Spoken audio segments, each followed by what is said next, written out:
믿음으로 주님 전에 나오신 우리 모든 한 분 한 분을 주님의 이름으로 환영하고 주님의 이름으로 축복합니다. 앞뒤좌우 옆에 계신 분들 인사 나누겠습니다. 추운데 뵙게 돼서 반갑습니다. 주님의 따뜻한 사랑이 넘쳐나길 축복합니다. 아멘. 여러분, 그 열정 있는 사람들이 몸에 열이 많으신 분들 있잖아요. 몸에 열 많으신 분들은요, 겨울에도 반팔 입고 다니시더라고요.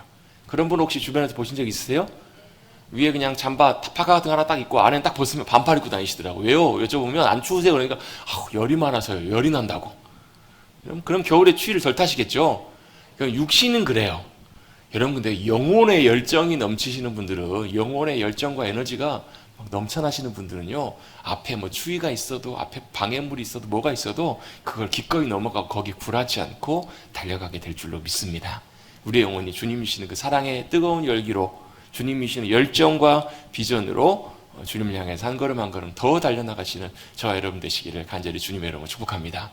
제가 아까 어떤 사이트를 보다 보니까요, 어떤 목사님 쓰신 책이에요. 근데 봤더니 책 제목만 봤는데 책 제목이 이런 거예요. 100년 된 전통 있는 교회가 어떻게 변화됐는지.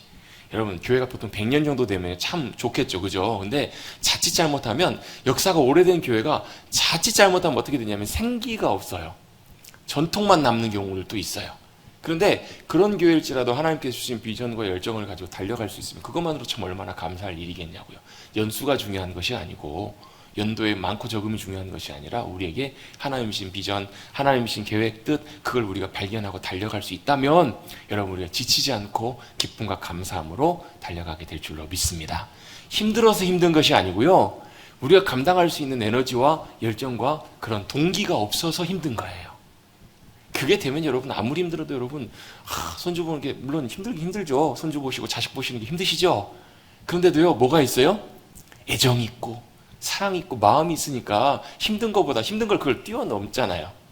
물론 현실적인 문제들도 있긴 있지만, 그것처럼 우리 심령 속에 하나님이 주시는 열정과 에너지와 은혜가 풍성하게 넘쳐나시는 우리 모든 성도님들이 되시기를 다시 한번 주님의 이름으로 축복합니다. 그래서 오늘 밤에 잘 오셨습니다. 하나님께 주신 은혜와 열정으로 채워주시기를 간절히 바랍니다. 우리가 지난주부터 해서요, 그 신앙의 기본적인 부분들을 살펴보면서 뭐에 대한 부분을 함께 살펴보기 시작했냐면 믿음에 대한 부분을 함께 살펴보기 시작했습니다. 우리가 많이 아는 것 같은데 애매모호하게 알고 있는 것들이 참 많아요. 뭘 애매모호하게 아는가? 누군가가 그것이 무엇입니까? 라고 물으면 선뜻 대답하지 못한다면 그것은 아는 것 같지만 실제로는 정확하게는 알고 있는 것은 아니에요. 바로 이렇게 튀어나올 수 있으면 제일 잘 알아요. 여러분, 집 주소 아세요? 주저주저 하시나요? 애매모호 하십니까? 그쵸, 전주시 어디더라? 이러진 않으실 거예요, 대부분. 왜 그래요? 집 주소는 너무너무 선명하게 잘 아니까. 그 사람에 대해서 아세요? 그러면요, 그냥 어렴풋이 알고 대충 아는 사람이라면 뭐 알긴 알죠, 이렇게 얘기를 할 거예요. 그런데 수십 년을 겪어보고 그 사람에 대해서 너무너무 잘 아는 사람이라면 뭐라고 얘기하실 거예요? 암요, 그러시지 않겠어요? 제가 알죠? 어떻게, 너무너무 잘 알아요. 왜요? 정말 오래 같이 지내봤거든요. 이게 진짜 아는 게 아닐까요? 하나님에 대해서도 마찬가지고, 우리 믿음의 삶에 대해서도 마찬가지고요. 우리의 삶의 믿음의 요소들, 하나님이 어떤 분이신가, 또 우리 성경이 무엇인가, 또 뿐만 아니라 오늘 이제 믿음으로부터 해서 아마 믿음이 끝나면 아마 복에 대한 부분을 좀 나누게 될 텐데요. 복 좋으시죠? 그렇잖아요. 근데 참 우리가 잘해야 돼요. 갑자기 복하니까 복어가 생각이 나는데, 복어는 여러분, 우리가 잡는다고 함부로 먹으면 큰일 나요. 왜요? 참 맛있지만 그 복질이 얼마나 맛있어요, 여러분. 복튀김도 맛있고 복껍질도 맛있고 복무침도 맛있어요. 군침이 저녁을 안 먹었더니 배가 고프네요. 근데 복이 왜 여러분 맛있지만 중요해요? 아무나 복을 다룰 수 없는 이유가, 복을 함부로 다루면 복에 치명적인 독이 있기 때문에 그걸 잘 요리하는 전문가가 해서 처리하지 않으면 자칫 잘못하면 그 복이 어떻게 되는 거예요? 자기에게 죽음으로, 독처럼 우리 가운데 들어올 수 있기 때문에 그래요. 청산가리만큼 굉장히 강한 독이 복에 있기 때문에 그렇잖아요. 성경에 말씀하는 복도 마찬가지, 여러분. 복이 참 중요하고 우리에게 귀한데 그 복을 우리가 잘못 이해하고 잘못 다루기 시작하면요, 오히려 그 복이 여러분 우리의 영혼과 우리의 믿음의 삶을 완전히 망가뜨려 버리는 경우도 있어요. 성경에서 말씀하고 있는 복의 의미가 무엇인지, 또 우리가 몇 주 동안 아마 다음 주 한두 주 더 다룰 것 같은데 믿음이 무엇인지를 우리가 아는 것도 참 중요하다라는 거예요. 물론 여러분, 이게 말씀을 통해서 이 믿음이 무엇입니다 라고 나누고 배우고 동의하고 잘 적고 정리하고 이것도 중요하지만 진짜 중요한 건 뭐냐면 믿음이 이것이구나, 이걸 여러분 우리가 실제로 성령님의 인도하심 가운데 깨닫고 여러분 믿음이 뭐가 되는 것이요? 우리의 삶이 되는 것이 참 중요해요. 저 어렸을 때 주일학교 다닐 때 교회학교 다닐 때 공과 책의 제목이 뭐냐면 말씀과 삶이었거든요. 그게 굉장히 오랜 시간 몇 년 동안 그 공과책 제목이 뭐냐면 말씀과 삶이었어요. 왜요? 말씀이 우리의 삶이 되지 않으면 말씀은 말씀이고 우리의 삶은 삶이에요. 그런데 생각보다 많은 경우에 우리 그리스도인들, 우리 신앙인들이요, 말씀은 말씀이고 삶은 삶이고 신앙은 신앙이고 우리의 인생은 인생이고 이렇게 따로 떨어져서 이렇게 분리돼서 삶을 살아가는 그런 분들의 삶이 굉장히 많아요. 실제로 여러분 이게 연결되면 참 좋은데 이 하나가 되면 참 좋은데 하나가 되어야 되는데 이게 아니고 분리돼서 사는 경우들이 너무나 많이 있다는 거예요. 여러분 믿음은 삶이 되어야 합니다. 믿음은 실제 우리의 구체적인 삶에 실제로 나타나야 되는 것이 진짜 믿음의 의미예요. 믿음은 여러분 두루뭉술한 것이 아니에요. 믿음은 막연한 것이 아니에요. 그냥 이상적인 그냥 믿습니다 이런 차원이 아니라 굉장히 우리의 삶의 실제적인 부분이라는 거예요. 그래서 믿음은 우리의 신앙과 우리의 삶의 필수적이에요. 그래서 우리 지난주에는 믿음이 우리의 삶에 왜 필요한가, 왜 필수적인가 몇 가지 중요한 이유를 한번 살펴봤습니다. 왜요? 믿음은 왜요? 구원을 위해서도 필수적이기 때문에 그래요. 구원은 어떻게 받는가? 믿음으로 받기 때문에. 구원받는 믿음, 그 믿음의 자리까지 나아가야 구원받는 것도 믿음으로만 가능하기 때문에 믿음이 중요해요. 또 왜 믿음이 필수적인가? 우리의 삶과 사역을 위해서도 믿음은 필수적이에요. 우리의 삶과 우리의 실제 주님의 일들을 감당하는 데 있어서도 당연히 믿음이 필수적이에요. 제가 이 말씀을 준비하다가요, 뭐가 또 당연히 생각나냐면 우리의 기도도 당연히 뭐가 필수적이에요? 우리의 기도에 있어서도 제일 중요한 게 바로 뭐냐? 믿음이기 때문에 그래요. 여러분 기도에 있어서도 제일 중요한 게 바로 믿음입니다. 그 말은 무슨 얘기냐면 우리가 여러분 한번 잘 보세요. 제가 설명을 한번 드려볼 텐데 기도에 설명을 드릴 텐데 잘 따라오셨으면 좋겠어요. 우리 기도할 때 우리는 기도할 때 여러분 뭐에 관심과 초점이 많이 가 있냐면요. 우리가 기도할 내용에 많이 관심이 가 있어요. 자, 무슨 얘기냐면 우리가 기도하는데 왜 하는가? 아파요. 병 낫기를 위해서 기도해야 되잖아요. 그래서 병 낫기를 위해서 기도한단 말이에요. 환우들을 위해서 기도하고 병을 위해서 기도해요. 또 뭘 위해서 기도해요? 어려운 문제가 생겼어요. 기도해요. 그럼 뭘 갖고 기도해요? 이 어려운 문제를 가지고 기도한다라는 거예요.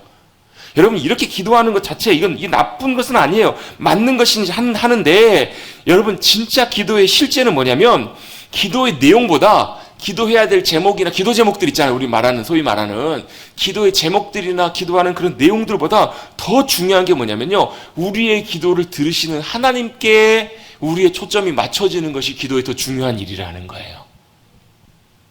여러분 여기까지 좀 잘 이해가 되세요? 따라오셨어요? 기도에서 중요한 게 기도해야 될 우리 기도의 내용, 우리 소위 말해서 기도의 제목들보다 더 중요한 게 뭐냐면 우리의 기도의 초점과 방향이 어디 맞춰져야 되냐면 우리의 기도를 들으시는 하나님께 맞춰져 있어야 된다고요. 이게 왜 중요하냐면 이게 안 돼 있으면 여러분 우리가 기도가 어디로 가느냐면 자 보세요. 여러분 성경에 보면 여러분 그 말씀 아시죠? 우리가 기도하기 전에 우리가 있어야 될 것을 주님께서 다 아신다. 아멘? 여러분 저와 여러분이 여러 가지 어려움을 당해서 기도해야 될 상황에서 기도를 해요. 여러분 기도해야 될 상황에서 기도해야 돼요. 여러분 기도하셔야 돼요. 근데 뭘 알고 기도하셔야 돼요? 우리가 처해 있는 이 현실과 상황과 이 어려운 문제들과 우리가 필요한 것, 우리가 구하는 모든 것들을 저와 여러분이 구하기 전에 주님이 이미 다 먼저 알고 계신다라는 거예요. 더 잘 알고 계신다라는 거예요.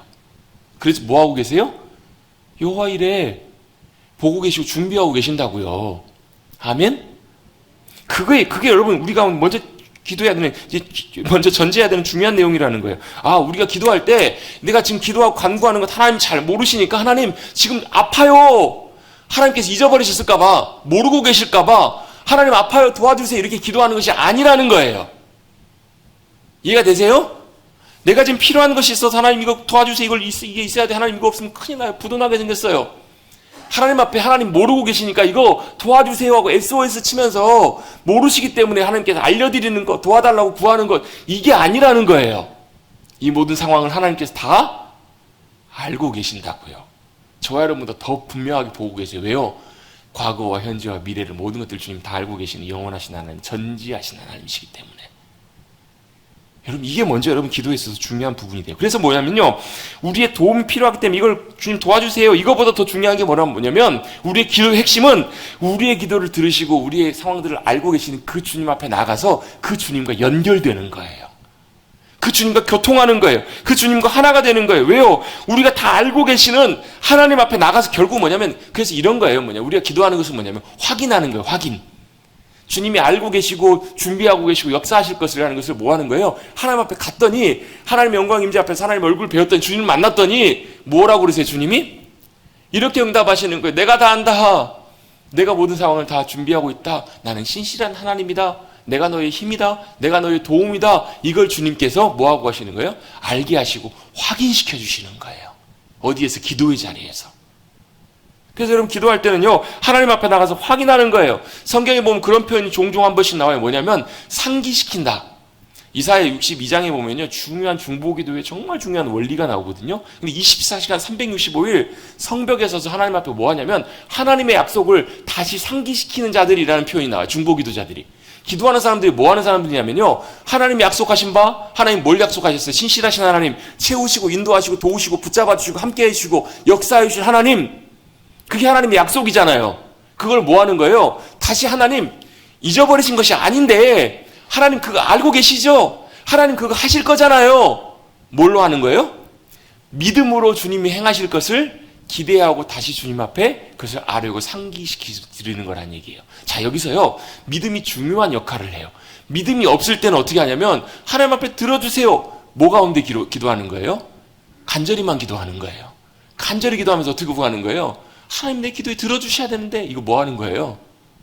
믿고 기도하는 것이 아니라 우리의 기도가 주님 앞에 그냥 상달되기를. 그래서 여러분, 세상에 사는 기도와 우리의 믿음의 기도가 절대적으로 다른 이유가 뭐냐면, 세상에서 기도는 뭐냐면요, 신이 들어야 돼요. 그래서 어떻게 해요? 정성과 지극정성을 다해서 헌신해서 기도해야 된다. 여러분, 기도는요, 정성으로 하는 것이 아니고요, 우리의 열심으로 하는 것이 아니라 뭘로 하는 거라고요? 믿음으로 하는 거라고요. 믿음으로 주님 앞에 나아가는 거예요. 그래서 하나님과 교통하게 되면, 하나님과 연결되게 되면요, 뭐 하느냐면, 아, 하나님이 아시는구나. 그리고 우리의 삶을 선하게 인도해 주시겠구나. 그래서 우리 마음 가운데 주님이 주시는 게 뭐예요? 기도의 응답의 결과는 뭐냐면 평안과 확신이라는 거예요. 그래서 우리 마음속에 확신을 주세요. 그래서 여러분, 기도에 대해서 중요한 말씀, 빌립보서 4장 6절 7절 말씀, 아무것도 염려하지 말고 다만 모든 일에 기도와 간구로 너희 구할 것을 감사함으로 하나님께 아뢰라. 자, 보세요. 한번 봅시다. 아무것도 염려하지 말래요. 이건 모든 거예요. everything. 모든 상황, 모든 일, 모든 형편, 모든 처지, 어떠한 일을 만나든, 무슨 일을 만나든지, 어떠한 상황 속에 놓이든지 뭐 하지 말라고요? 아무것도 염려하지 말래요. 아니, 왜 주님께서 염려하지 말라고 그러셨을까요? 염려하고 있으니까. 염려할 상황이니까. 그런데 기도의 자리 주님 앞에 나갈 때는 먼저 뭘 해야 되는가? 염려하지 말래요. 염려하지 말고, 근심하지 말고, 걱정하지 말고 뭐 하라고요? 염려가 되기 때문에 걱정하지만 기도와 간구로 하나님 앞에 나아가라. 어떻게 해요? 감사함으로 나아가라고요. 저는 이 말씀을 이렇게 읽을 때마다 이 감사한다라는 말, 감사함으로 하는 말을 이 단어로 바꿔도 되겠다라는 생각이 들어요. 뭘로요? 믿음으로. 왜요? 감사는 믿음으로 하는 거잖아요. 우리 추수감사절마다 제가 항상 몇 년째 설교 계속 하잖아요. 감사는 주셔서 감사하는 것 아니라 안 주셔도 감사할 수 있어요. 왜요?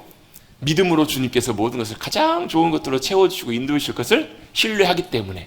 감사는 여러분 믿음으로 하는 거잖아요. 그러면 다만 모든 일에 기도와 간구로 감사함으로 하나님 앞에 아뢰라. 감사함으로 하나님 앞에 아뢰라를 뭘로 바꿔볼 수도 있다고요? 믿음으로 하나님 앞에 아뢰라라고 바꿔볼 수 있다라는 거예요. 믿음으로 바꾸는 것. 왜요? 아무것도 할 수 없지만 믿음으로 주님 앞에 다 감사함으로 내어드리면, 자 보세요. 믿음의 반대가 그럼 뭐겠어요? 염려겠죠. 근심이겠죠. 그렇게 믿음으로 주님 앞에 기도함으로 간구함으로 아랬더니 그럼 결과가 어떻게 돼요? 그리하면 모든 지각에, 우리의 생각에, 계획에, 판단에, 이성에, 우리가 바라볼 수 있는 모든 것에 뛰어난, 그거보다 훨씬 더 위에 계시는, 초월하는 뭐가요? 하나님의 뭐가요? 평강이. 같이 한번 해보시겠습니다. 평강, 평안, 샬롬 다 같은 말이죠. 평화 다 같은 개념이에요. 하나님의 평강이 그리스도 예수 안에서, 물론 그리스도 예수 안에서도 굉장히 중요해요. 그리스도 예수 안에서 너희 마음과 생각을, 심령과 너희 속사람을 주님께서 뭐 해주시겠다고요? 지켜주신다라는 거예요. 아, 우리는 이렇게 생각하기 쉬워요. 하나님 앞에 기도하면 하나님이 응답해 주신다. 아멘. 이렇게 생각하기 쉬워요. 하나님께 이걸 구하면 그냥 이것 그대로 주신다 생각하기 쉬워요. 아니요, 주님 그렇게 말씀하지 않으세요. 뭐라고 말씀하세요? 그리스도의 평강이, 하나님의 평강이 그리스도 예수 안에서 너희 마음과 생각을 지키신대요. 자, 기도의 결과가 뭐예요? 평강이에요. 평안이에요. 그래서 여러분, 우리 지난주에 여러분 이사야 26장 말씀 봤잖아요. 3절 말씀 보면 주께서 심지가 견고한 자를 평강하고 평강하도록 지키시나니 이는 그가 주님을 뭐하기 때문에? 신뢰하기 때문에. 여러분, 기도의 결론은요, 기도의 결말은 뭘로 끝나냐면 믿음으로 주님을 신뢰함 가운데 주님이 주시는 평안과 평화가, 평안과 기쁨이, 평강이 저와 여러분의 심령을 붙잡아 주시는 것, 지켜주시는 것, 그것이 가장 중요한 기도의 결과이고 결론인 줄로 믿습니다. 그래서 기도할 때도 뭐가 필요하다고요? 당연히 믿음이 필요하다라는 거예요. 당연히 믿음이 필요해요. 믿음으로 구하는 것. 자, 그러면 믿음의 결과가 뭐라고요? 평안이라는 거예요. 평강. 여러분, 기도의 자리에서 주님이 주시는 평안과 확신과 담대함으로 저처럼 주님 앞에 승리하시는 저와 여러분, 믿음으로 기도하시는 저와 여러분 되시기를 간절히 주님의 이름으로 축원합니다. 기도할 때 그래서요, 우리가 단순히 기도하는 기도의 내용들보다 더 중요한 게 뭐예요? 하나님이 여전히 나와 함께 하시고 주님이 나를 붙들고 계시고 그 모든 상황을 아시고 그것을 어떻게 해요? 하나님 앞에 나가서 주님의 얼굴을 배웠고 그 주님 앞에 나가서 그걸 확인하고 주님이 주시는 평안과 기쁨이 우리의 심령 속에 충만하게 채워지는 것, 그것이 바로 기도의 중요한 목적이심을 간절히 기억하시기를 주님의 이름으로 축복합니다. 그게 바로 우리가 구하고 나아가야 될 것들이에요. 그래서 기도하는데 왜 우리의 열정과 열심이 필요하냐면요, 그걸 방해하고 있는 것들이 있어요. 뭐예요? 그 대표적인 게 뭐예요? 염려, 근심, 걱정, 내 생각, 내 판단. 기도하면서 여전히 그것이 마치 먹구름처럼 가리고 있을 때가 있잖아요. 그럴 때 있으세요, 없으세요? 기도는 하긴 하는데 마음에 평안이 없어요. 확신이 없어요. 왜요? 기도만 하고 간절히만 기도하고 돌아가요. 뭐가 있기 때문에 가로막고 있는 것이 있어서 그래요. 기도는 언제까지 하는 거냐면 이게 뚫릴 때까지 하는 거예요. 가로막고. 그래서 여러분, 기도하는데 혹시라도 우리가 기도하는 가운데 하나님께서 싫어하시는 것들, 하나님께서 방해되는 죄와 이런 허물들과 이런 것들이 있다면 주님 앞에 고백하고 돌이키고 주님의 용서와 은혜를 구하는 것이 중요한 이유가 이거예요. 왜요? 왜 회개해요? 왜 주님 앞에 자백하는 게 필요해요? 하나님과 우리 사이의 장애물들을 치우는 거예요. 이걸 하나님 앞에 온전하게 더 가까이 나갈 수 있도록 하나님께서 보이시는 놀라운 확신과 평강이, 그 놀라운 비추심이 우리 가운데 놀랍게 임할 수 있도록 그걸 방해하고 있는 것들을 쫙 치우는 거예요. 그래서 기도는 뭐예요? 하나님의 은혜 보좌 앞에 나가는 것, 그것이 바로 기도의 본질이고 핵심이라는 거예요. 여러분, 주님 앞에 나가셔서 주님이 지금 내 기도를 들으시는구나, 신실하게 예배하시는구나, 이것이 여러분 믿음으로 보여주셔서 믿음으로 주님 앞에 기도하고 서실 수 있는 저와 여러분 되시기를 간절히 주님의 이름으로 축복합니다. 그래서 뭐가요? 기도도 당연히 믿음이 필수적이라는 거예요. 그런 여러분 단순히 열심히만 한다고 되지 않아요. 물론 여러분 이 말 오해하지 마십시오. 열심히 기도하지 말라는 얘기가 전혀 아니에요. 열심히 하셔야 돼요. 그런데 단순히 내가 열심히 기도해서 정성이 다할 때까지 하는 기도, 그게 여러분 기도의 원리가 아니라는 거예요. 기도는 뭘로 하는 거라고요? 믿음으로 하는 거예요. 여러분, 이 차이가 여러분 성령님의 은혜 가운데 깨달아질 수 있게 되기를 간절히 주님의 이름으로 축복합니다. 여러분, 이게 깨달아진 것이 정말 중요해요. 그러면 여러분의 기도의 삶이, 기도의 놀라운 스펙트럼이 확 넓어지게 될 거예요. 아, 그렇구나. 여러분, 그런 은혜가 여러분 머리뚫게 성도님들 가운데 임하셔서 여러분 세상 가운데서도 여러분 하늘 보좌에서 놀라운 주님의 영광을 바라보며 기도하실 수 있는 그런 기도자들이 놀랍게 많이 일어나실 수 있게 되기를 간절히 바랍니다. 그 기도 응답도 마찬가지예요. 믿음으로. 여러분, 기도 응답은 그냥 단순히 믿습니다, 이게 아니잖아요. 여러분, 뭘 믿어요? 하나님의 신실하심을 믿어요. 그리고 주님이 알고 계시기에 기꺼이 주님께서 그 모든 일들을 계획하고 계시고 행하신다라는 것을 보고 아는 것, 바라보는 것, 그래서 뭐 하는 거예요? 동참하는 것. 거기에 내가 함께 들어가는 것, 순종하는 것, 그것까지 다 포함된다라는 거예요. 그래서 여러분, 믿음은 단순히 머리로만 그냥 동의하고 맞네, 이것이 여러분 믿음이 아니에요. 요즘 계속 복음반, 확신반 성경 공부 나누고 있는데 복음반 맨 뒷부분에서 믿음에 대한 부분을 나눌 때 믿음이 아닌 것을 이렇게 설명합니다. 믿음이 아닌 것은 뭐냐면 지식적인 동의. 이게 믿음이 아니라는 거예요. 자, 무슨 말이냐면 그거 맞아요, 믿어요. 여러분 한번 여쭤보겠습니다. 내일 아침에 동쪽에서 해가 뜰 거라는 거 여러분 믿으세요? 믿으세요? 믿으시죠. 왜요? 사실이니까. 여러분, 동쪽에서 해가 내일 안 뜨면요 지구가 멸망할 확률이 굉장히 높습니다. 내일이 아침이 온다면 거의 예외 없이 분명하게 동쪽에서 해가 뜰 거예요. 여러분, 그거 믿으시죠? 근데 여러분, 이 믿는 믿음이 성경에서 말씀하고 있는 참된 믿음이 아니라는 거예요. 이건 뭐냐면 그냥 단순히 지식적으로 동의하는 거예요. 이게 왜 중요하냐면 우리가 성경적인 지식, 성경 앞에서도 우리가 똑같이 이렇게 반응할 수 있기 때문에 그래요. 하나님 살아계신 거 믿어요. 그죠? 하나님 전지전능하신 거 믿으세요? 예? 의심이 드세요? 그럼 하나님 전지전능하시고 모든 걸 다 하시고 모든 것을 다 가능하신 그런 전능하신 하나님이신 거 여러분 믿으세요? 동의하시죠? 여기는 다 믿으실 거예요. 근데 그거 아세요? 야고보서 2장 19절에 보면요. 사단도 다 그거 믿는데요. 사단도 동의한대요. 자, 이게 뭘 의미하는 건가? 단순히 지식적으로 옳다고 동의하는 것, 맞다고 동의하는 것, 이것이 진짜 참된 그 믿음의 중요한 의미가 아니라는 거예요. 지식으로만 동의하는 것이 진짜 믿음이 아니에요, 여러분. 또 어떤 것이 참된 믿음이 아닌가? 환경에 대한 믿음도 진짜 참 믿음이 아니에요. 이걸 이제 우리 복음반 나눌 때는 이 현세적인 믿음이라고 나눴어요. 우리 눈에 보이는 거. 여러분 이럴 때 있잖아요. 홍해 앞에서 길이 열리면 할렐루야 감사합니다. 그죠? 그럴 때 믿어요. 근데 어때요? 홍해 딱 건넌 다음에 3일 동안 물을 발견하지 못하죠. 어때요? 원망해요. 불평해요. 이건 뭐예요? 이 믿음은 철저하게 현실적인 것들에 눈에 가 있는 믿음이라는 거예요. 현실적으로 일이 해결되면 아멘. 우리의 삶이 막히면 어때요? 노멘. 이건 여러분 진짜 믿음이 아니라는 거예요. 이건 현세적인 환경에 대한 믿음이에요. 상황이 좋아지면 감사하고 믿지만 좋지 못하면 원망하고 불평하는 것. 여러분 이것이 바로 뭐의 문제냐면 믿음의 문제라는 거예요. 물론 여러분 이건 현실적으로 쉽지는 않아요. 왜요? 그 대표적인 예가 누구냐? 광해 생활했던 이스라엘 백성들이잖아요. 여러분 우리도 똑같이 그 상황 속에 놓여보면 정말로 믿음으로 선다는 것이 이런 거구나. 또 이게 쉽지 않고 하나님의 도우심과 은혜가 필요하구나라는 것을 우리는 많이 알게 될 거예요. 왜요? 진짜 참 믿음은, 주님을 신뢰하는 믿음은, 믿음 가운데 서 있는 믿음은 현실적인 상황이나 환경을 보고 우리의 믿음이 왔다 갔다 하는 것이 아니기 때문에 그래요.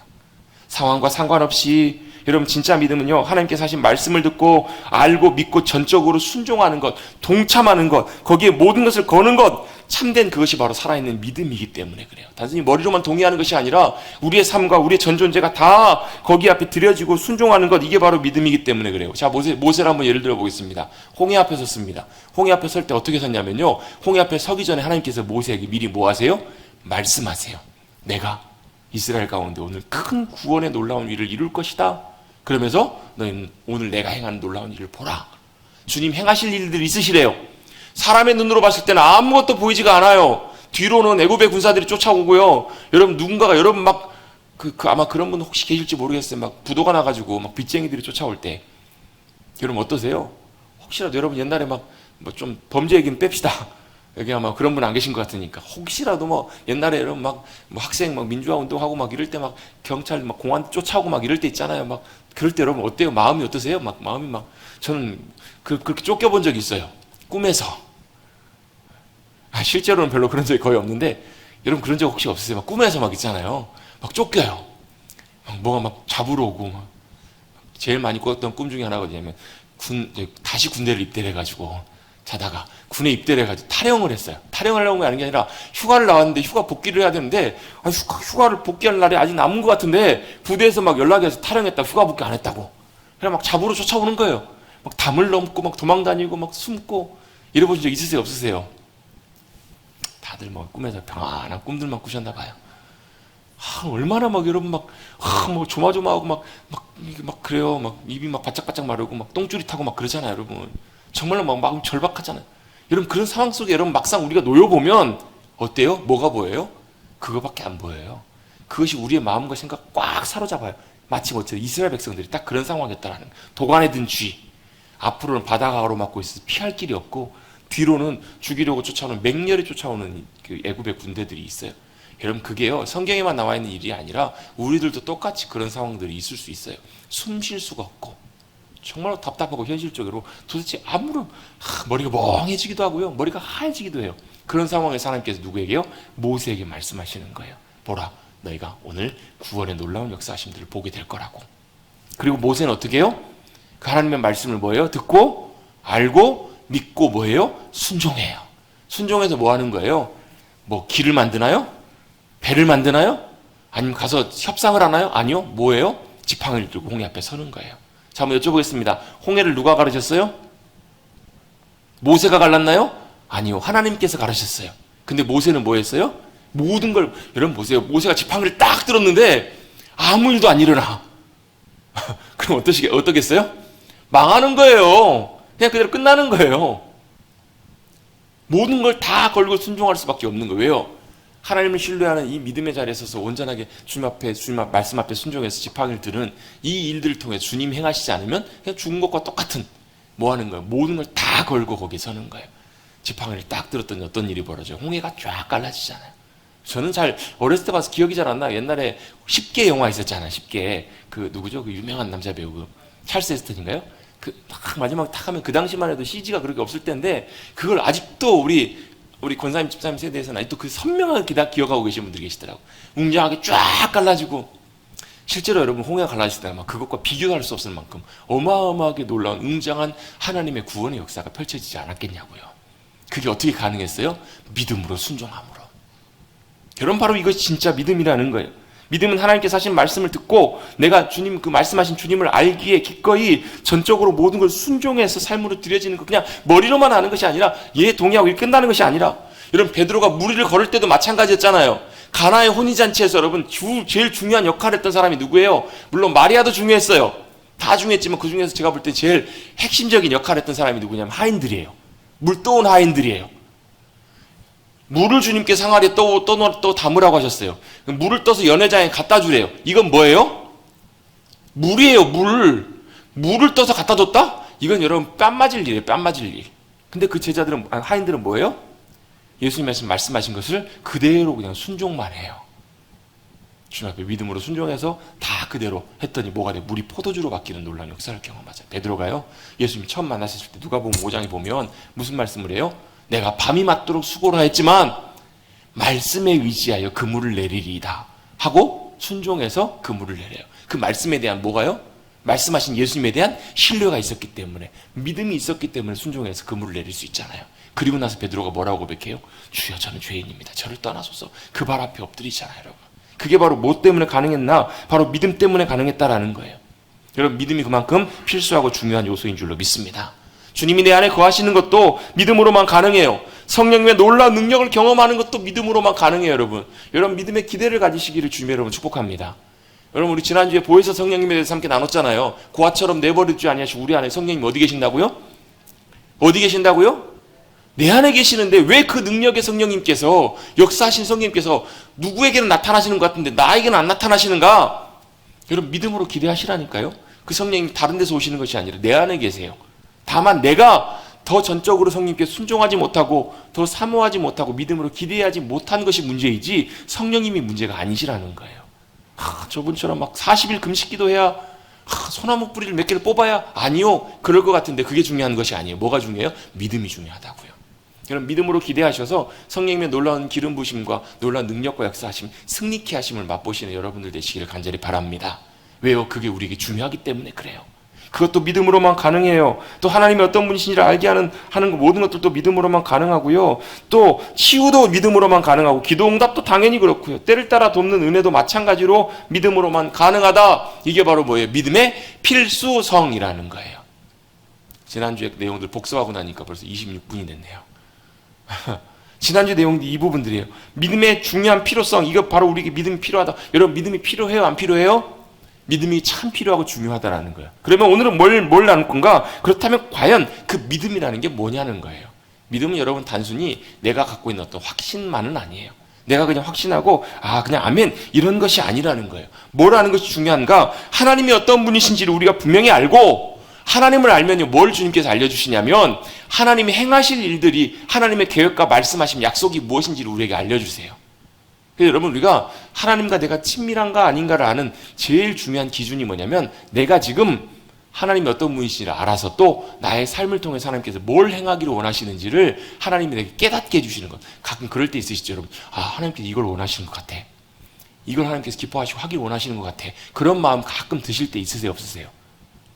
여러분 매일 들 수 있게 되기를 축복합니다. 이게 뭐예요? 하나님께서 친밀한 사람들에게 친밀한 자들에게 친밀한 관계 가운데 있는 이들에게 하나님이 어떤 분이신지를 알려주시고 하나님이 뭘 지금 행하기를 원하시고 뭘 원하시는지를 우리에게 뭐 하신다고요? 말씀하신다고요. 말씀. 네. 여러분 하나님께서는 우리에게 어떻게 말씀하세요? 이 성경을 통해서 말씀하세요. 어떻게 말씀하세요? 여러분 여기에 여러분 이름 있으세요? 없으세요? 없다니까 여러분. 여러분의 이름은 없으시지만 어떻게 말씀하시는가? 성령님을 통하여 이 성경의 말씀을 통해서든 아니면 우리가 기도할 때 마음에 깨닫게 하시고 감동하게 하시든 뭘 알게 하세요? 하나님의 생각과 마음, 뭘 주님이 기뻐하시고 원하시는지, 어떻게 하기를 원하시는지 그걸 우리에게 알려주신다고요. 누구에게요? 주님과 친밀함 가운데 있는 사람들에게, 주님께 가까이 나오는 이들에게, 주님을 사모하고 믿음으로 주님 앞에 나오는 이들에게 그걸 알려주신다는 거예요. 그럼 우리는 뭐 하는 거예요? 아, 그렇군요. 이게 주님 기뻐하신 이거, 이게 주님 행하실 일이네요. 이걸 우리가 알고 뭐 하는 거예요? 순종해서 그 일에 동참하는 거예요. 이게 바로 믿음이라는 거예요. 믿음은 뭐 하는 거예요? 단순히 믿습니다 이게 아니고, 믿기 때문에 뭐 하는 거예요? 내가 순종해서 동참하는 거예요. 마치 누구처럼? 모세처럼. 마치 누구처럼? 아브라함처럼 그 일에 다 동참하고 동의하는 거예요. 어떻게 해요? 모든 것을 다 걸고 순종해 서는 거예요. 그래서 여러분, 믿음은요, 90%만 믿고 10% 못 믿으면 그건 믿음이 아니에요, 여러분. 전적으로 다 걸고 믿는 것, 이게 진짜 참 믿음이라는 거예요. 여러분, 믿음의 중요한 요소가 믿음은 뭐냐면 전적으로 주님을 신뢰하는 거예요. 아멘? 99.9%를 믿겠는데 0.1%를 못 믿겠어요. 그럴 때 있으세요, 없으세요? 있죠? 근데 그건 믿음이 아니에요? 믿음이 아니라고요. 왜요? 믿음은 전적으로 다 믿고 신뢰하는 거. 그게 바로, 간단하게 표현해보면 이거 다 걸 수 있는가?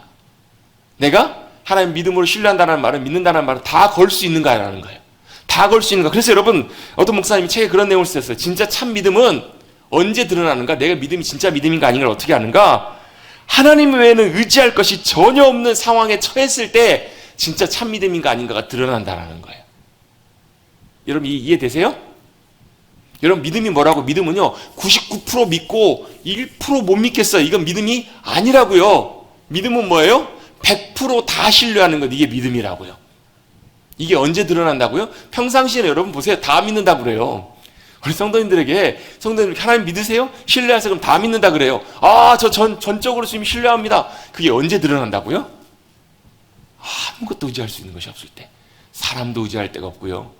환경도 의지할 데가 없고, 내게 모아둔 돈도 없고요. 상황도 아무것도 의지할 수 있는 것이 없을 때, 마치 뭐처럼 광야와 같은 때, 그때 내가 진짜 전심으로 전적으로 주님을 신뢰하고 있는 거 아닌가? 그게 진짜 참 믿음이라고요. 여러분, 그래서요, 우리의 마음속에 낙심이 들고 있다는 얘기는 그 순간에 하나님을 신뢰하지 못하고 있다는 증거예요. 믿지 못하고 있다는 증거예요. 물론 낙심할 수는 있습니다. 여러분, 낙심하지 말라는 얘기는요, 우리에게 낙심이 없다라는 얘기는 전혀 아니에요. 여러분, 낙심할 때도 있고 우리도 넘어질 때도 있고요. 여러분, 끊임없이 여러분 죄의 유혹들과 생각들과 세상적인 것들이 우리 가운데 들어올 수 있어요. 다만 뭐 하지 말라고요? 그것이 나를 주장하지 못하게 하라고요.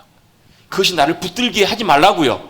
그래서 뭐 하라고? 다시 돌이키시라고요. 돌아오시라고. 뭘요? 전적으로 내가 주님밖에 신뢰할 것이 없습니다. 의지할 것이 없습니다. 여러분, 사면초가와 같은 상황 속에 놓여보셨어요? 진퇴양난의 상황에 놓여보셨어요? 그때 여러분, 우리의 믿음이 참 믿음인지 진짜 믿음인지, 내가 주님을 전심으로 신뢰하고 있는지 그게 드러난다고요. 그 과정을 통해서 또 우리의 마음, 믿음이 자라가고 신뢰해 간다는 거. 그래서 여러분, 역대하 14장 11절 말씀에 보면 아사라는 유대 왕이 있어요. 아사라는 왕이요, 구수 왕이 쳐들어왔을 때 이런 고백을 해요. 여러분 잘 아는 고백이에요. 아사가 그의 하나님 여호와께 부르짖어 이르되, 여호와여, 힘이 강한 자와 약한 자 사이에는 주밖에 도와줄 리 없사오니 우리 하나님 여호와여, 우리를 도우소서. 우리가 주의 손을 의지하며 주의 이름을 의탁하옵고 이 많은 무리가 치러 왔사오니 여호와여, 주는 우리 하나님이시오니 원하건대 사람이 주를 이기지 못하게 하옵소서. 이렇게 기도하고 있어요. 무슨 고백이에요? 힘이 약한 자와 강한 자 사이에, 강한 자는 누구예요? 구수왕이겠죠. 구수군대겠죠. 약한 자는 누구예요? 우리예요. 약한 자와 강한 자 사이에 누가요? 의지할 분이 누구밖에 없다고요? 하나님밖에 없다고. 여러분, 이 시편 73편에도 똑같은 고백이 나와요. 시편 73편 25절에도요. 하늘에서는 주밖에 내가 누가 내게 있으리요, 땅에서는 주밖에 내가 사모할 자가 없습니다. 이거 뭐라는 거예요? 하늘을 봐도 땅을 봐도 의지할 분이 주님밖에 없다고요. 여러분, 이런 상황 속에 처해 보신 적 있으실 거예요. 아무리 봐도 아픈데, 누군가 아픈데, 사랑하는 가족이 아픈데 병원에서도 더 이상 손 쓸 수가 없고 아무도 의지할 수 있는 사람이 없어요. 그럴 때 여러분 뭐 하시는 거예요? 주님만 신뢰하시는 거예요. 그게 뭐라고요? 그게 참 믿음이라고요. 주님도 의지하고 다른 것도 의지하는 것이 아니고. 그래서 여러분, 이런 일들 생겼을 때는 제일 먼저 전화기 돌리는 게 아니에요, 여러분. 내 통장에 돈이 얼마 있는 거 확인하는 게 아니에요. 내 보험 따져보는 것이 아니에요. 여러분, 우리 인간이기 때문에 여러분 그런 생각이 제일 먼저 사실 들어오잖아요. 저도 우리 전도사님 사고 나셨다는 소식 들을 때 여러 가지 생각 중에 하나가 뭐였냐면, 그나저나 전도사님 혹시라도 보험이나 이런 건 어떻게 되나? 왜요? 수술비나 치료비나 이런 것들이 또 비용이 많이 들어가잖아요. 그런 인간적인 걱정이 들어요, 안 들어요? 들겠죠. 그런데 그 상황 속에 있을 때 우리가 믿음으로 주님을 신뢰한다는 것은, 믿는다라는 말은 무슨 말이에요? 주님만 전적으로 의지하는 거예요. 내 주머니에 아무것도 없어도 내 상황 속, 그 상황을 허락하신 하나님께서 그 상황 속에서 피할 길을 내시고 적절하게 가장 귀한 것들로 예비하시고 채워주실 것을 믿고 신뢰하는 것, 이게 참 믿음인 줄로 믿습니다. 한번 그 절을 다 같이 고백해 보겠습니다. 하늘에서는 주 외에 누가 내게 있으리요? 어려우시죠? 주 외에는 누가 내게 있으리요? 예, 주밖에 없으시다는 말이에요. 땅에서는 주밖에 내가 사모할 리 없나이다. 주밖에는 의지할 분이 없습니다. 이게 우리의 모든 인생 가운데 모든 것 다 해당돼요. 우리의 인간관계, 우리의 삶의 자리, 일터, 우리 가정, 자녀손, 여러분 자녀들 문제 놓고 기도하실 때마다 여러분 주님을 믿음으로 신뢰하시기를 주님 여러분 축복합니다. 믿음으로 기도하시는 게 너무너무 중요해요. 또 믿음으로 주님이 행하실 일들을 믿음으로 기대하시고 우리의 삶을 통해서 그 믿음의 은혜가 흘러갈 수 있도록 주님 전적으로 의지하시는 저와 여러분 되시기를 간절히 바랍니다. 여러분, 믿음은요 99% 믿고 1% 못 믿는 것, 그게 믿음이 아니라는 거예요. 전적으로 주님을 신뢰하는 것, 그것이 바로 참 믿음이에요. 뿐만 아니라 아까도 잠깐 나눈 것처럼 참된 믿음은 상황과 환경에 그것이 좌지우지 않아요. 상황과 환경을 의지하지 않아요. 좋아진다고 나빠진다고 그것과 상관없이 하나님 때문에 하나님을 신뢰함으로 담대하게 서는 것이 바로 진짜 믿음이라는 거예요. 자, 상황과 환경과 상관없이 전적으로 100% 주님을 신뢰해서 모든 걸 주님께 다 거는 것, 이게 바로 참 믿음입니다. 아멘? 그래서 두 번째 믿음의 중요한 의미는 뭔가? 믿음은 그래서 당연히 순종과 행함을 수반한다라는 거예요. 여러분, 오늘 이제 시간 관계상 요한복음 5장의 말씀을 함께 나누려고 했는데 준비를 했는데 다 나누기는 좀 어려울 것 같아요. 간단하게 핵심만 말씀드리면 이거예요. 예수님의 삶과 사역의 핵심이 뭔가? 요한복음 5장은요 베데스다 목가에서 38년 된 병자 고치신 사건이에요. 그때 사람들이 와가지고 비난해요. 예수님께 왜 안식일날 일을 하는가? 이랬더니 예수님께서 뭐라고 말씀하시냐면 아버지께서 일하시니 나도 오늘 일한다라는 거예요. 그 말은 예수님께서 안식일을 깨트리셨다는 의미가 아니에요. 예수님의 삶의 목적과 방향과 모든 방식은 하나님 아버지께서 일하시는 것을 어때요? 그 뒤에 설명을 쭉 붙이시는데 뭐라고 말씀하시냐면 아버지께서 일하시니 나도 일한다. 아버지께서는 아들을 사랑하신다. 사랑하셔서 뭐 하시냐면 아버지의 일을 아들에게 보여주신다라는 거, 알게 해준다라는 거. 이게 뭐냐면 아까 나눴던 말씀해 주시는 내용들이에요. 하나님께, 여러분 보세요. 베데스다 목가에 수없이 많은 환자들이 있었어요, 거기에. 근데 예수님께서 왜 38년 된 병자만 고치셨을까? 안 궁금하세요? 궁금하신다고 해주세요. 저는 궁금했거든요. 예수님이라면 다 고치셨을 것 같은데 왜 그 환자만 고치셨을까? 왜 그러셨을까요? 간단해요, 이유는요. 아버지 하나님께서 그렇게 하길 원하셨기 때문에 그렇게 하신 거예요. 이게 이해가 되셔야 돼요, 여러분. 예수님이 왜 그 환자만 고쳤는가? 간단해요. 하나님 아버지께서 그렇게 하기를 원하셨기 때문에 하나님 아버지의 마음을 알고 말씀을 듣고 순종해서 그 일을 감당하신 거란 얘기, 예수님께서. 그래서 예수님 어떻게, 나는 아무것도 할 수 없다 이렇게 말씀하세요. 읽어보세요, 집에 가셔서. 나는 스스로 아무것도 할 수 없다. 아버지께서 보이시는 그 일만 나는 한다. 대신에 아버지께서 보이시는 그 일을 어떻게 해요? 나는 모든 걸 걸고 순종해서 따라가신다는 거예요. 그게 여러분 어떻게 보면 이 믿음의 삶과도 굉장히 깊이 연관이 되어 있어요.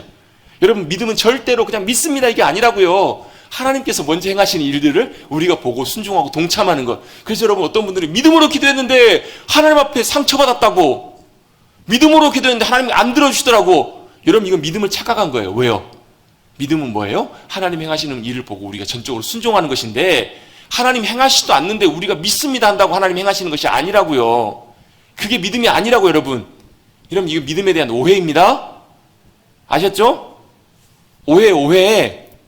여러분, 우리가 믿는다라고 믿습니다 한다고 되는 것이 아니라고요. 믿음은 어디서부터 시작해야 된다고? 하나님으로부터 시작하는 거라고요. 하나님께서 시작하신 일, 계획하신 말씀하심을 우리가 뭐 하는 거예요? 주님을 전적으로 100% 신뢰하기 때문에 우리의 모든 것을 걸고 순종해 가는 것. 그것이 바로 진짜 믿음이라는 거예요. 그래서 여러분, 우리가 몇 년 전에 우리 코로나 전에 오후 예배 때 하나님을 경험하는 삶 성경 공부를 좀 했었거든요. 그 책을 쓰신 헨리 블랙가빈 목사님이 캐나다로 이제 세스커춘이라는 곳에 파송되셔서 그 교회 목회를 하시는데, 그 교회가 굉장히 사실 어려운 작은 교회였는데 그 공간이 부족해가지고 어쩔 수 없이 이제 교회 건물을 이렇게 준비를 해야 되는 그런 상황이 된 거예요. 근데 그 당시에 뭐 한 30 몇 년 전 일이니까, 80년대 일이니까 굉장히 오래된 일인데, 그때 대략적으로 한 그 달러로 봤더니 한 22만 불, 22만 불인가? 22만 불 정도가 필요했더라는. 근데 그 당시에 교회 재정에서 모아놨던 여유 있는 돈이 얼마냐면 749불, 800불 정도 잡는 거예요. 800불하고 여러분 22만 불하고 차이가 얼마 돼요? 우리 돈은 계산이 잘 안 되죠. 800불이면 대략 한 1000만 원 좀 안 됩니다. 1000만 원 정도 될 거예요, 지금 아마. 환율로 보면. 22만 불은요, 대략 얼마 정도 될까요? 한 2억 5천, 3억 좀 안 될 거예요, 아마. 거의 뭐 몇 배 되는 돈이죠. 그 돈을 가지고 어떻게 시작하냐고요. 그런데 하나님의 인도하심을 따라서 믿음으로 순종해서 그 일에 동참했어요. 그랬더니 과정 속에서 주님께서 너무나 놀랍게 채워가시더라는 거예요. 그런데 중간쯤 일이 진행되는데 어느 정도가 좀 부족한가 봤더니 다 헌신하고 했는데 한 10만 불 정도가, 한 1억 얼마 정도가, 한 절반 정도 조금 안 되는 돈이 부족하더라는 거예요. 그래서 어떻게 할까 목사로서 하나님 앞에 믿음으로 묻고 확인해 보다가, 이것이 하나님께 행하심인지, 그렇다면 우리가 어떻게 믿음으로 순종하며 따라가야 될 것인지, 신뢰하며 따라가야 될 것인지, 그걸 한번 살펴보게 됐다라는 거예요. 그래서 모든 성도들이 그렇게 믿음으로 주님 행하신 일이라면 동참하며 따라갈 수 있도록 믿음으로 살펴보고 있는데, 놀랍게도 하나님께서 그것들을 믿음의 과정 가운데 순종함으로 채워주시더라는 거예요. 근데 마지막 과정에서 어떤 일이 있었냐면, 예전에 어떤 미국에서 어떤 텍사스에서 한 단체에서 그 교회로 이제 보내주기로 했던 어떤 헌금조의 어떤 그런 금액이 좀 있었나 봐요. 근데 계속 보내준다 하면서도 안 오는 거예요, 이게. 계속 지체가 되는 거예요. 근데 그래서 왜 안 오나 이렇게 막 한참 이렇게 그러고 있는데, 그 과정에서 어느 날 갑자기 그런 일이 생겼대요. 캐나다 환율이 그날 한 2시간 정도, 그때만 딱 환율이 최저 환율로 딱 떨어져 버린 거예요. 캐나다 환율이. 유례 없는 가장 낮은 환율로 딱 떨어져 버린 거예요. 불과 딱 2시간 정도만. 그리고 2시간 지나니까 다시 환율이 다시 정상적으로 싹 올라왔는데, 그 2시간 사이에 그 돈이 딱 송금이 된 거예요. 나중에 그걸 계산해 봤더니요, 그 송금 차이, 그 환율 차이 때문에 환율이 떨어졌다 다시 올랐으니까 미국에서 달러로 보내면, 캐나다 달러로 바꾸면 이게 여러분 환율 차이 때문에 여러분 차이가 많이 나잖아요. 딱 얼마의 이득이 남았냐면요, 딱 얼마에 남았을까요? 딱 그 부족한 만큼의 6만 불의 차이가 딱 그만큼 남더라는 거예요. 이거 누가 하셨을까요? 하나님께서 하신 일이라고밖에 고백할 수 없는 일인 거예요. 여러분, 믿음으로 주님 행하실 일들을 바라보고 순종함으로 나가면 여러분 이런 믿음의 놀라운 주님 행하신 일들을, 역사하심들을 우리가 경험하게 될 줄로 믿습니다. 중요한 것이 이거예요. 이 이야기가, 이 목사님의 이야기, 다른 많은 믿음으로 순종했던 많은 분들의 이야기로 그쳐서는 안 되고 저와 여러분의 삶의 이야기가 될 수 있어야 될 줄로 믿습니다. 저와 여러분의 믿음의 순종의 삶을 통해서 이런 놀라운 믿음의 열매와 간증들이 맺혀지는 것, 이게 바로 진짜 믿음의 삶이고 믿음의 삶의 놀라운 열매라는 거예요. 이것이 여러분 우리 머릿돌 교회에 믿음으로 든든하게 세워지는 놀라운 은혜가 필요한 줄로 믿습니다. 이게 바로 믿음으로 놀랍게 우리가 경험해야 될 일들이에요. 이게 가능하게 되면요, 믿음의 선순환들이 일어나요. 믿음으로 순종했더니 주님께서 이렇게 역사하시는구나. 그럼 어떻게 돼요? 다음에도 또 주님 행하신 일을 함께 믿음으로 동참할 수 있게 돼요. 그럼 더 큰 일을 경험하게 되고요, 이게 선순환이 더 돈다라는 거예요. 이런 믿음의 실제를 경험하시는, 순종함과 행하심으로 믿음의 실제를 경험하시는 우리 귀한 믿음의 성도들이 되시기를 주님의 이름으로 축복합니다. 아멘. 그래서 오늘 말씀을 마쳐야 될 시간인데요, 말씀을 마치면서 이제 마지막 정리할 부분들 하나만 쭉쭉쭉 살펴보고 다음 주에 좀 더 덧붙여 설명하겠습니다. 그러면 믿음이라는 말을 어떻게 표현해 볼 수 있을까? 믿음의 정의라고 하긴 좀 그런데요, 믿음을 다른 표현으로 바꿔볼 때 이렇게 표현해 볼 수 있다는 거예요. 첫 번째 같이 한번 해보겠습니다. 믿음은 순종입니다. 오늘 본문 읽어놓고 설명도 말씀도 못 드렸어요. 아브라함이 뭐 했어요? 하나님의 말씀에 순종했어요. 모리아산에 내가 내게 지시할 땅에 가서 아들을 번제로 드리라. 번제로 드리란 말은 다 찔러 쪼개서 죽이라는 얘기잖아요. 태워서. 아브라함은 뭐 했어요? 순종했어요. 뭘로 순종했어요? 믿음으로 순종했어요. 왜 믿음으로 순종했는가? 히브리서 11장에 믿음장이잖아요. 히브리서 11장에 보면 거기서 아브라함의 믿음을 이렇게 설명하고 있어요. 뭐라고 설명하냐면 17절, 18절, 19절입니다. 아브라함은 시험을 받을 때에, 하나님이 테스트하실 때 믿음으로 이삭을 드렸으니 그는 약속들을 받은 자로 돼 그 외아들을 드렸느니. 이게 무슨 말씀이냐면 아브라함이 순종하는데 뭘로 순종했다고요? 믿음으로 순종했다라는 거예요. 근데 그 아들 이삭은 어떤 아들이라고요? 약속들을 받은 자라는 거예요. 그 말은 이건 얘기예요. 이삭이 죽으면 하나님의 약속이 깨진다라는 거예요. 하나님이 아브라함에게 준 약속을 누굴 통해서 이루시겠다고요? 이삭을 통해서 이루시겠다고 약속하셨거든요. 약속이 자녀니까. 그러면 이삭이 있어야 돼요, 없어야 돼요? 죽으면 돼야 안 돼요? 근데도 아브라함은 이삭을 죽이려고 해요, 안 죽이려고 해요? 죽이려고 해요. 왜요? 믿음으로 순종해서, 근데 무슨 순종이냐면 단순히 말씀에 순종했을 뿐만 아니라 하나님이 어떤 분이신지를 알고 순종한 거예요. 하나님을 신뢰했기 때문에 순종한 거예요. 왜요? 그 뒤에 이렇게 설명합니다. 그 18절은 설명이에요. 그에게 이미 말씀하시기를, 아브라함에게 이미 말씀하셨다라는 거예요. 내 자손이라 칭할 자는 이삭으로 말미암으리라. 이삭을 통해서 아브라함의 후손들을 주시겠다고 약속하세요. 19절입니다. 그가 하나님이 능히 이삭을 죽은 자 가운데서도 다시 살리실 줄을 생각한지라, 믿은지라. 뭘 믿었다고요? 하나님께서 이삭을 죽은 자 가운데서 어떻게 죽어요? 다 불로 태워 죽일 거 아니에요. 제 가운데서도 이삭을 살리실 수 있는 하나님이시라는 것을 믿었기 때문에 순종할 수 있었다라는 거예요. 할렐루야. 그래서 믿음이 뭐라고요? 순종이라고요. 믿음은 순종입니다. 할렐루야. 온전히 믿음으로 하나님 말씀 앞에 온전하게 순종할 수 있었다라는 거예요. 제목만 살펴봅니다. 두 번째로 믿음은 그래서 뭐 하는 거예요? 담대함입니다. 같이 한번 해보겠습니다. 담대함입니다. 믿음은요, 담대함이에요. 용기예요, 용기. 주님을 신뢰할 수 있으면, 믿음으로 신뢰하고 있다면 뭐 할 수 있어요? 담대하게 설 수 있어요. 여러분, 마리아가 누가복음 2장에 보면 1장인가? 천사가 나타나가지고요, 처녀가 잉태하여 아들을 낳을 거래요. 그 당시 여러분, 처녀가 애를 낳으면요, 돌 맞아 죽습니다. 자기가 죽을 수 있는 상황이에요. 근데 그럼에도 불구하고 마리아가 뭐라고 하냐면요, 주의 말씀대로 그대로 이루어지길 원합니다. 그런 은혜를 힘입고 그렇게 말씀대로 되기를 원합니다라고 믿음으로 순종해요. 담대하게 서요. 여러분, 믿음으로 살았던 수많은 사람들, 다니엘, 다윗, 이런 믿음의 사람들은요, 그 모든 상황 앞에서도, 그 절망적인 상황 앞에서도, 위기의 순간 속에서도 담대함과 용기로 나갈 수 있었던 거예요. 왜요? 믿음은 담대함이기 때문에 그래요. 그럼 담대함으로 믿음으로 서십시다. 세 번째로 믿음은 뭔가 시선이에요. 시선. 바라봄이에요. 바라봄. 우리의 눈, 뭘 보고 있는가, 이게 믿음이라는 거예요. 믿음은 내가 지금 뭘 보고 있는가, 이게 바로 믿음입니다. 믿음은 뭘 보고 있는가, 여러분, 우리의 믿음은요, 뭘 보고 있냐에 따라 결정돼요. 상황과 환경을 보고 있으면 여러분, 그것 따라서 움직여요, 여러분. 상황과 환경을 따라서 보고 있으면 이게 따라 같이 움직이잖아요. 근데 고정된 걸 보고 있으면 어떻게 돼요? 그걸 보고 그대로 움직이지 않잖아요. 여러분, 옛날에 다니엘 후손인가요? 큰 바위 얼굴. 소설 이야기 다 아시잖아요, 여러분. 큰 바위 얼굴을 닮은 사람이 이 마을의 가장 위대한 사람으로 나올 거라고. 근데 그 사람이 정작 누구였어요? 어니스트 본인이었잖아요. 왜요? 그 얼굴만 바라보고 살았거든요. 평생을요. 그랬더니 얼굴을 보고 닮아가요. 여러분, 이건 물론 여러분 닮아가는 의미지만, 여러분 믿음도 마찬가지. 내가 뭘 보고 있는가? 여러분, 왜 우리의 마음이 낙심하고 불안하고 무너질 때가 있는가? 그 상황을 보고 있으면 여러분, 우리의 마음이 여지없이 무너집니다. 그때마다 여러분, 믿음은 시선임을 기억하십시오. 뭘 바라보는 시선이요? 내게로부터 눈을 들어서 주님께로 우리의 시선을 향하는 것, 그것이 바로 믿음이기 때문에 그래요. 그래서 여러분, 시선이 주님께 고정되기 시작하면요, 그때부터 놀라운 일이 일어나요. 안 보이던 것들이 보여요. 주님께 시선이 고정되기 시작하면요, 누구처럼 안 보여도 그게 보여요. 여러분, 백부장 이야기 잘 아시잖아요. 백부장이 주님 앞에서 진짜 칭찬을 받아요. 이런 믿음을 본 적이 없다. 왜 그래요? 그는 보이지 않지만 뭘 봤던 거예요? 예수님의 권세를 봤던 거잖아요. 여러분, 믿음이 시선이라면요, 시선을 주님께 고정하고 있으면요, 내 눈에 지금 보이지 않는 것들도 보이잖아요. 그렇잖아요. 히브리서에 보면 믿음은 뭐예요? 바라는 것들의 실상이고 보지 못하는 것들의 증거라고. 보이지 않아요, 믿음은. 근데 보여요. 뭐라고요? 믿음은 뭐라고요? 보이지 않는데 보인다고요. 여러분, 이런 믿음의 놀라운 은혜를 경험하시기를 주님 여러분 축복합니다. 그게 진짜 믿음의 삶이기 때문에 그래요. 네 번째입니다. 믿음은 그래서 어떻게 되냐면요, 믿음은 하나님의 다루심이에요. 믿음으로 주님 앞에 서기 시작하면 하나님께서 나를 뭐 하신다고? 다루신다고요. 왜요? 믿음은 주인이 바뀌는 거예요.